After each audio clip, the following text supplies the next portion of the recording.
The city's edge is a lonely place, especially on a rainy night like this, and right there, swallowed by the shadows, stands an old house. Raven House. For 10 years, it's been a skeletal silhouette against the skyline, abandoned and decaying. The stories people tell about it are the kind that make you check over your shoulder. They say that once you step inside, you never step back out. But tonight, that's about to be tested. Someone is coming. His name is Adil. The rain plasters his hair to his forehead, but he barely feels the cold. His memory is a fog, a confusing haze with no anchor. All he knows, is clutched in his trembling hand, a crumpled piece of paper. On it, a single line of ink bleeds from the dampness. If you want to know the truth, come to Raven House at midnight. And so, here he is. Each step through the glistening, wet streets feels heavy, pulling him closer to the imposing structure. He finally reaches the massive, iron-studded door. Before his hand can even touch the cold wood, it groans, creaking open all by itself, inviting him into the suffocating darkness within. The air inside is thick, smelling of dust and something else.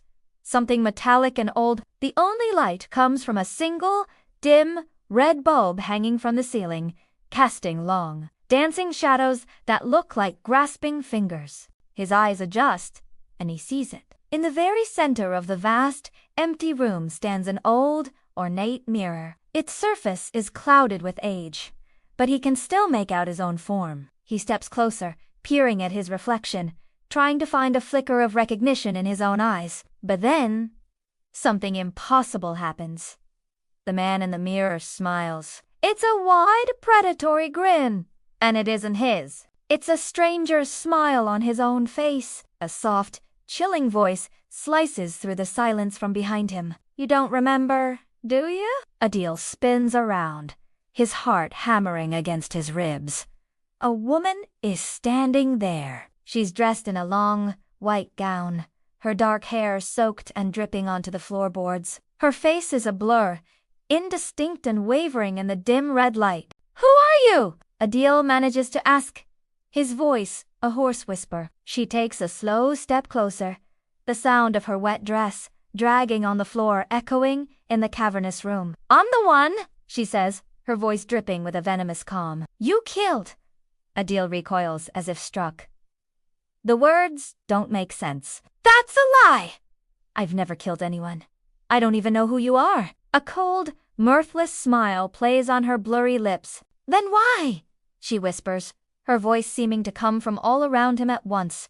Do you see blood on your hands? Instinctively, Adil looks down at his palms. A choked gasp escapes his throat. They are stained, covered in a slick, fresh layer of crimson. It's not a memory. It's real. The coppery smell fills his nostrils, and he starts to tremble uncontrollably. Suddenly, the entire house begins to shake. The floorboards vibrate, dust rains from the ceiling, and a low groan echoes from the very foundations of Raven House. The mirror begins to glow with an unholy light. Its clouded surface clears, not to show his reflection, but a scene, a moving picture from the past. He sees himself for a man who looks just like him dragging a screaming girl across this very floor. The girl is wearing a white dress. Then, a sudden, violent burst of flames engulfs the image, followed by absolute darkness. No, that's not me.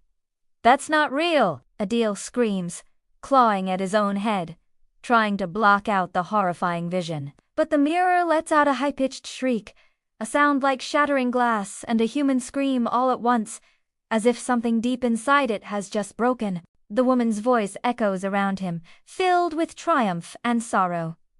You burned me alive in this house, in Raven House. But before the flames took me, I used my own blood to write your name on the mirror. Now this house isn't just my grave, it's your prison. Panic seizes him. Adil turns and bolts for the door, the only escape. He slams his shoulder against it, but it's locked, solid as a tomb wall. He kicks and pulls, his knuckles turning raw, but it won't budge. A new horror unfolds. On the walls around him, dark, wet letters begin to appear, scrawling themselves into existence, as if written by an unseen hand. The words drip down the wallpaper in blood. A murderer never escapes. He screams, a raw, primal sound of pure terror. Desperate, he glances back at the mirror, hoping for something, anything.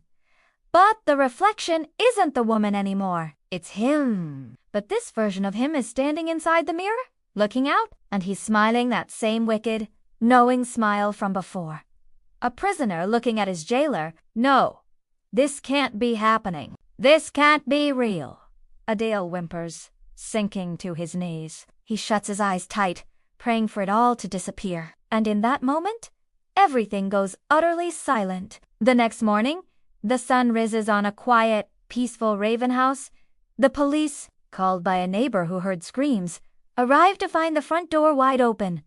They search the house from top to bottom. It's completely empty. Not a soul, not a footprint. The only thing they find is the old, ornate mirror in the center of the main room, and written across its surface, in what looks disturbingly like fresh blood, are two simple words: I'm back.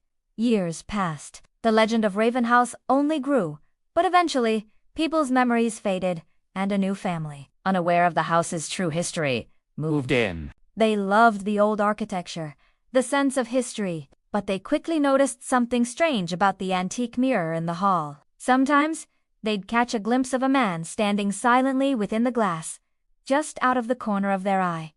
He was always there, just watching. He only ever smiled at the stroke of midnight. And the children learned, through whispers and dares, that if you stood close to the mirror and whispered the name Adele, the lights in the house would flicker, the air would grow cold, and a faint, ghostly voice would whisper back from the glass. Now, I know the truth. Thank you so much for joining me on this chilling journey into Raven House. If you enjoyed this story, please hit that like button and consider subscribing for more tales from the shadows. Let me know in the comments what you think happened to the real Adele. Until next time, stay safe and maybe avoid old mirrors.